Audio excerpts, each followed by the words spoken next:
यह कहानी एक छोटे से गांव सुंदरपुर की है। यहाँ नंदू नाम का एक गरीब किसान रहता था। नंदू के परिवार में उसकी पत्नी सीमा और एक बेटा रामू था। वह अपने छोटे से परिवार के साथ बहुत खुशी खुशी जीवन व्यतीत करता था। गांव में नंदू के पास थोड़ी सी जमीन थी जिस पर वह खेती करके अपने घर का पालन पोषण करता था। लेकिन अब वह जमीन पहले जैसी उपजाऊ नहीं रह गई थी। एक दिन इसी चिंता में डूबा हुआ नंदू अपनी जमीन के पास बैठा था और कमाने का कोई दूसरा रास्ता सोच रहा था। दिन प्रतिदिन मेरी इस जमीन से उगने वाली फसल कम होती जा रही है। मुझे लगता है कि अब कोई दूसरी जमीन लेकर काम करना होगा या कोई और जरिया खोजना पड़ेगा, क्योंकि अब मैं इस जमीन के भरोसे नहीं रह सकता। चलो एक बार सीमा से राय लेकर देखता हूँ, वह क्या कहती है। नंदू तुरंत खेत से अपने घर की ओर चल पड़ता है। घर पहुंचकर वह सबसे पहले अपनी पत्नी सीमा को आवाज लगाता है। सीमा, जरा यहाँ आना, तुमसे एक जरूरी बात करनी है। नंदू की आवाज सुनकर सीमा वहां आ जाती है। बोलिए जी, आपने मुझे बुलाया, क्या बात है? हाँ सीमा, मुझे तुमसे एक जरूरी बात करनी है और तुम्हारी राय जाननी है। हाँ बोलिए, क्या बात है? सीमा, तुम तो जानती हो कि हमारी जमीन अब पहले की तरह उपजाऊ नहीं रही है। अगर मैं उसमें ज्यादा खाद डालने की कोशिश करूंगा तो कहीं उसकी मिट्टी और भी खराब ना हो जाए। इसलिए मैं सोच रहा हूं कि कुछ समय के लिए उस जमीन पर खेती करना बंद कर दूं। हर साल उसमें थोड़ी थोड़ी खाद डालता रहूंगा, जिससे कुछ वर्षों बाद वह फिर से पहले जैसी उपजाऊ हो जाएगी। तब मैं दोबारा वहां खेती शुरू कर दूंगा। हाँ, यह ठीक रहेगा। इससे आपकी जमीन भी सही रहेगी और उसमें उगने वाली फसल भी। हाँ, तब तक मैं क्या करूं? मेरे पास तो कोई दूसरी जमीन भी नहीं है। घर का खर्चा चलाने और रामू की पढ़ाई के लिए पैसे कहां से लाऊंगा? आप एक काम क्यों नहीं करते? एक बार जाकर गांव के जमींदार काका से मिल लीजिए। वो तो बहुत अच्छे और नेक दिल इंसान हैं। वो आपकी जरूर कोई मदद करेंगे। हाँ सीमा, ये ठीक रहेगा। और अगर काका कोई नया काम करने को भी कहेंगे तो वो उसमें भी मेरी मदद कर देंगे। तो ठीक है सीमा, मैं कल सुबह ही काका से मिलने उनके घर चला जाऊंगा।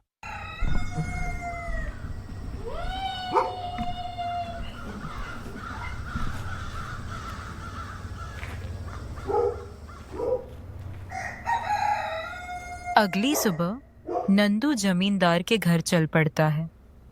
जमींदार के घर के बाहर पहुंचकर वह जोर से आवाज लगाता है। काका जी, क्या आप घर पर हैं? नंदू की आवाज सुनकर जमींदार बाहर आता है। अरे आओ नंदू बेटा, बोलो क्या हुआ है? कुछ काम था क्या? हाँ काका, काम था। मुझे आपसे आपकी एक मदद चाहिए थी।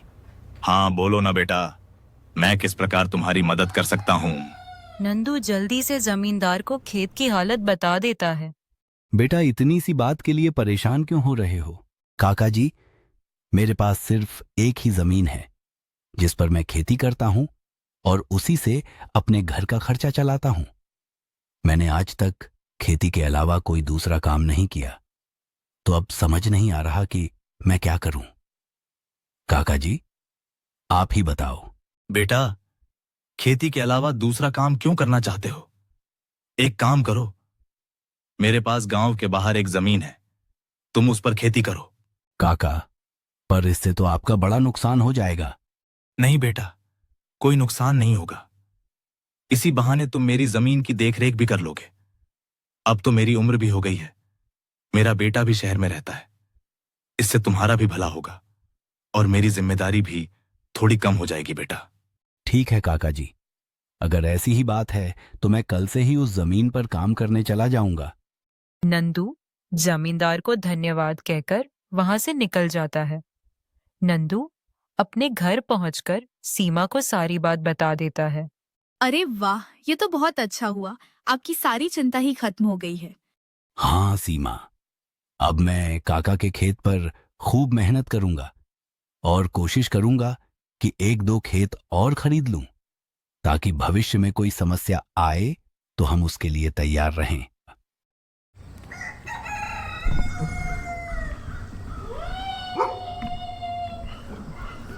अगली सुबह नंदू काम के लिए निकलने ही वाला होता है, तो वह सोचता है, काका जी की जमीन गांव के बाहर है, तो शायद शाम को आते आते देर हो जाए, इसलिए सीमा को बताकर जाता हूं मैं।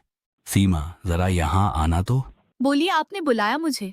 हाँ सीमा, सुनो, काका का खेत गांव के बाहर है, तो मुझे शाम को घर लौटने में देर हो सकती है।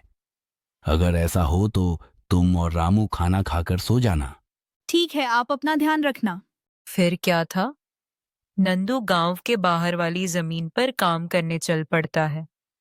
चलते चलते कुछ समय बाद वह गांव के बाहर वाली जमीन पर पहुंच जाता है। चलो, अब पहुंच गया हूं, तो जल्दी से काम शुरू करता हूं। करते करते भी काफी समय लग जाएगा। नंदू अपनी कुदाल उठाकर खेत में काम करना शुरू कर देता है। नंदू को काम करते कुछ ही समय हुआ था कि तभी पीछे से एक सांप आकर उसे काट लेता है। सांप के काटने के कुछ ही समय बाद नंदू वहीं गिर जाता है। नंदू सांप के काटने से बेहोश हो चुका था, लेकिन गांव के बाहर होने के कारण उसकी खबर उसके घर वालों तक नहीं पहुंच पाती। सुबह कब रात में बदल जाती है और सीमा नंदू का इंतजार कर रही होती है।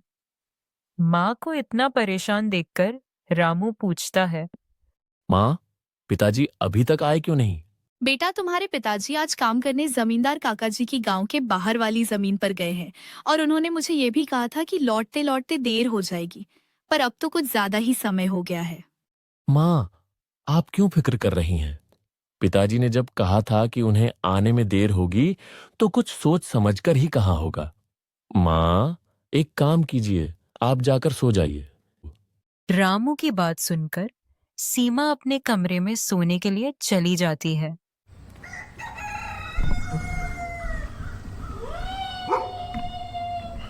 अगली सुबह जब सीमा देखती है कि नंदू अब तक घर नहीं आया है, तो वह परेशान हो जाती है और सीधे जमींदार से मिलने उनके घर की ओर चली जाती है। सीमा जमींदार के घर पहुंचकर उनसे नंदू के बारे में पूछने लगती है। नमस्ते काका जी। नमस्ते बेटी, बताओ कैसे आना हुआ? काका जी, कल नंदू आपके गांव के बाहर वाले खेत में काम करने गए थे, पर अब तक घर नहीं आए हैं। क्या कहा बेटी तुमने? नंदू कल गया था, अभी तक घर नहीं आया? हाँ काका जी, उन्होंने मुझे कहा था कि खेत गांव के बाहर है तो आते आते रात हो जाएगी, पर अब तो रात की सुबह हो गई काका जी, लेकिन वो अब तक नहीं आए हैं। चिंता मत करो बेटा, मुझे थोड़ा सा समय दो। मैं अभी किसी को भेजकर पता लगाता हूं कि नंदू कहाँ है।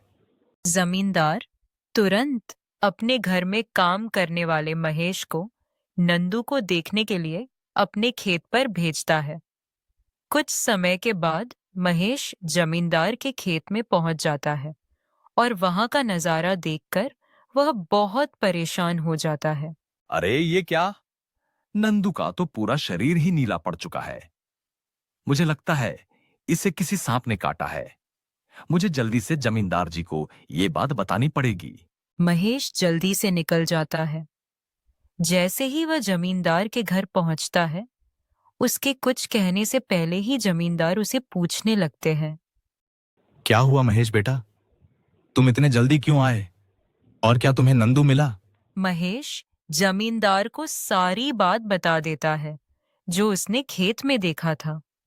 महेश जमींदार को बता ही रहा होता है कि तभी पास में खड़ी सीमा भी सारी बात सुन लेती है और रोने लग जाती है। महेश, तुम सबसे पहले वैद्य जी को लेकर पहुंचो। मैं सीमा बेटी को लेकर आता हूं। फिर क्या था, जमींदार सीमा को लेकर नंदू को देखने उसके खेत की तरफ निकल जाते हैं और महेश वैद्य जी को लाने दूसरी ओर। जमींदार और सीमा जब वहां पहुंचते हैं, तो देखते हैं कि नंदू बेहोशी की हालत में गिरा हुआ है। उसका पूरा शरीर नीला पड़ चुका है।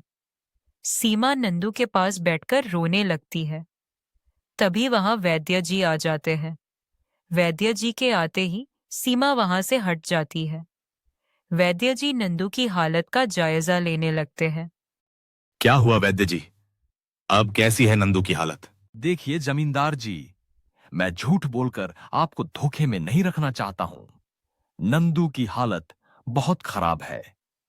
वैसे तो मैंने जहर को काटने वाली औषधि दे दी है, परंतु जहर नंदू के शरीर में कुछ ज्यादा ही समय रह गया है, जिसके कारण वह प्रगाढ़ बेहोशी की हालत में चला गया है। प्रगाढ़ बेहोशी क्या होती है वैद्य जी? प्रगाढ़ बेहोशी की हालत में व्यक्ति जीवित तो होता है, परंतु उसके शरीर में कोई हलचल नहीं होती है, और अब यह कब होश में आएगा, यह कुछ भी नहीं कहा जा सकता। वैद्य जी, तो अब हम क्या करें? देखिए जमींदार जी, अभी के लिए मैं कुछ दवाइयां दे रहा हूं, उन्हें समय समय पर पानी में मिलाकर देना। बाकी तो सब ऊपर वाले के भरोसे है। वैद्य जी नंदू को दवा देकर वहां से चले जाते हैं।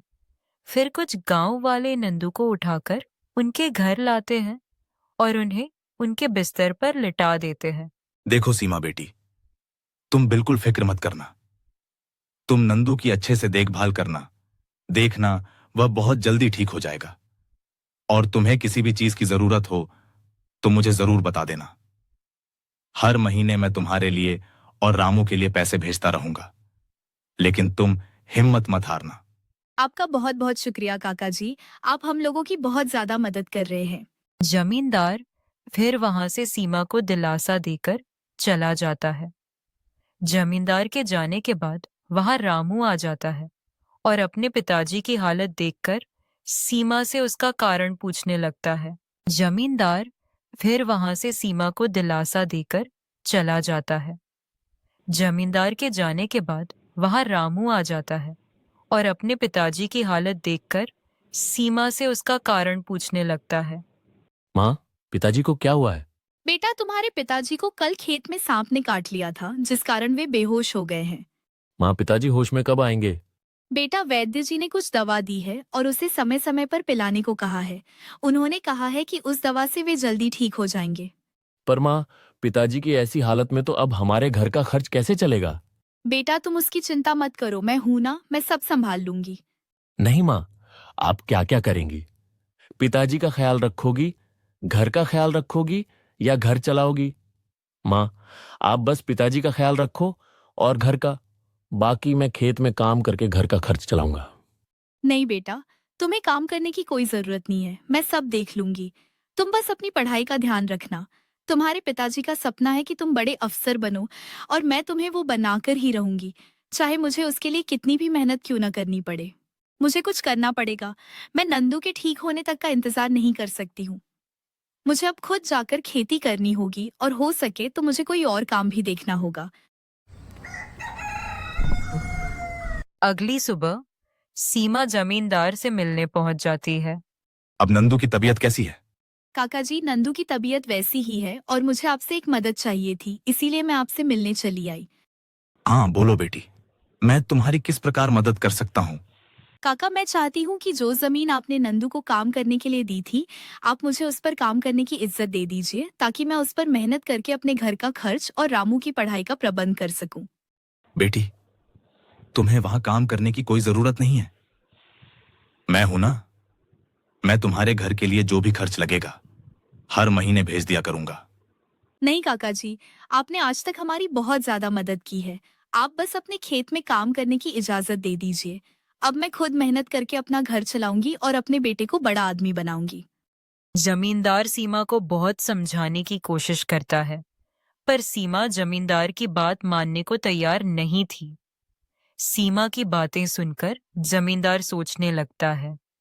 मुझे लगता है सीमा मेरी बात नहीं मानेगी, पर यदि वह काम करने इतनी दूर जाएगी तो नंदू का ध्यान नहीं रख पाएगी। एक काम करता हूं, मैं उसे गांव के अंदर वाली जमीन पर काम करने को कह देता हूं, ताकि वह खेतों में काम भी कर सके और अपने घर का ध्यान भी रख सके। ठीक है सीमा बेटी, मैं तुम्हें अपने खेत में काम करने की इजाजत तो दे सकता हूं, लेकिन तुम्हें मेरी एक बात माननी होगी। हाँ काका जी, बोलिए ना। बेटी, तुम्हें मेरे गांव के बाहर वाले खेत पर काम करने की कोई जरूरत नहीं है। मेरे पास तुम्हारे घर के नजदीक ही एक खेत है।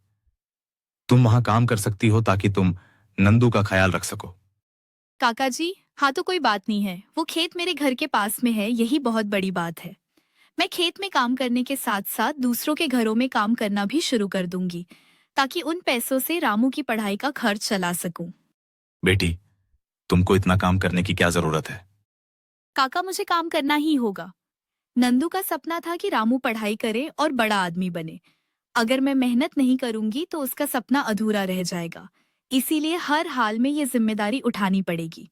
ठीक है बेटी, तुम्हारी मेहनत देखकर मुझे तुम पर पूरा भरोसा है। तुम जरूर सफल होगी। मैं तुम्हारी हर संभव मदद करूंगा। सीमा ने जमींदार के अंदर वाले खेत में काम करना शुरू कर दिया। वह सुबह खेत में काम करती और दोपहर के बाद गांव में सफाई और खाना बनाने जैसे छोटे मोटे काम करने जाती। धीरे धीरे सीमा की मेहनत रंग लाने लगी। खेत में अच्छी फसल हुई, जिससे उसका घर चलने लगा और जो पैसे वह दूसरों के घरों में काम करके कमाती थी, वह रामू की पढ़ाई में खर्च करने लगी। बेटा, मैं चाहती हूँ कि तुम अपने पिताजी का सपना पूरा करो। मैं तुम्हारे लिए हर मुश्किल को पार कर लूंगी। माँ, मैं बहुत मेहनत करूंगा। एक दिन मैं पिताजी का सपना जरूर पूरा करूंगा। सीमा की मेहनत देखकर गांव के लोग भी उससे सीखने लगे। उन्होंने देखा कि कैसे एक माँ अपने परिवार के लिए हर परेशानी का सामना कर रही है। इसी बीच नंदू की हालत धीरे धीरे बेहतर होती जा रही थी। वैद्य जी की दवा और सीमा की देखभाल ने जहर का असर कम कर दिया था।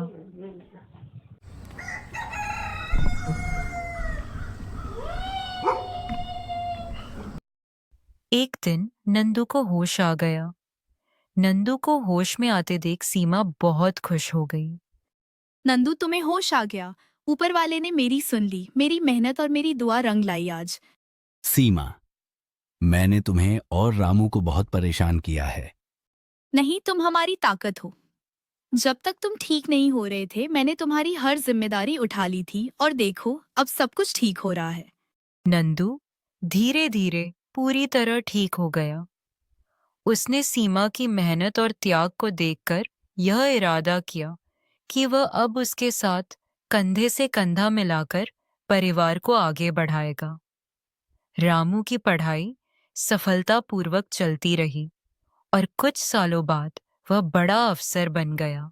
माँ, पिताजी, मैं आज जो कुछ भी हूं वह आप दोनों की मेहनत और संघर्ष के कारण हूं। नहीं बेटा, ये सब तुम्हारी माँ की मेहनत और उसके बलिदान का परिणाम है। उसने परिवार को बचाने के लिए हर मुश्किल का सामना किया है। सीमा का त्याग और नंदू का साथ, दोनों ने मिलकर एक नई मिसाल कायम की। गांव वाले आज भी इस कहानी को आने वाली पीढ़ियों को प्रेरणा के रूप में सुनाते हैं। एक माँ के त्याग की ये कहानी हमें सिखाती है कि एक माँ का समर्पण किसी भी चुनौती को पार कर सकता है और पूरे परिवार को जोड़े रखता है। तो दोस्तों, इस तरह की शानदार और प्रेरणादायक कहानियों के लिए हमारे इस चैनल को जल्दी से सब्सक्राइब कर लीजिए। आप सभी का दिल से धन्यवाद हमारे साथ जुड़ने और हमें समर्थन देने के लिए।